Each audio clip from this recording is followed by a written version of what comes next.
নমস্কার। আজকে আমরা আবারও আগের একটি কেস নিয়ে আলোচনা করব, যে কেসটা আমরা অর্ধেক আপনাদের দেখাতে পেরেছিলাম গতবারে। আবার পেশেন্ট কমপ্লিট হয়ে গেছে, কিওর হয়ে গেছে, সেই কেসটার কন্টিনিউশন আজকে আবার আমরা দেখাবো। পেশেন্ট আমার কাছে এসেছিলেন আজ থেকে 5 মাস আগে। প্লুরাল ইফিউশনের জন্য বুকে লাঙে জল জমেছিল, প্লুরাতে জল জমেছিল। সঙ্গে শুনেনি পেশেন্ট যেরকম আগের বার বলেছিলেন উনি কয়েক পা হাঁটতে পারেন, তার আগের বার যেরকম পারতেন না, কিন্তু আমি এখনো কাজ স্টার্ট করিনি, তাই তো?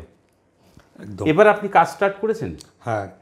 কতদিন হয়েছে কাজ করছেন? 1 মাস কাজ শুরু করে দিয়েছেন? কাজ শুরু করে দিয়েছি। কোনো অসুবিধা হয়? না না, কোনো সমস্যা নেই। বুকে কোনো ব্যথা, না, কষ্ট, হাঁপানি? একদমই না। কতটা হাঁটতে পারেন এখন? এখন আমি দৌড়তে পারি, কোনো সমস্যা নেই। আমি নিজেও খুব হ্যাপি। আপনার ফিলিংস বলুন, আপনি টোটাল যে কেসটা কমপ্লিট হলো, আপনি কেমন? আবার যে বেঁচে এরকম চলতে পারবো এটা আমি আশা করতে পারিনি। ডাক্তারবাবুকে অসংখ্য ধন্যবাদ এর জন্য, যে আমাকে এরকম ভাবে এত সুন্দরভাবে সুস্থ করে দেবে, এটা কি আর বলবো, আমার ভাষার বাইরে।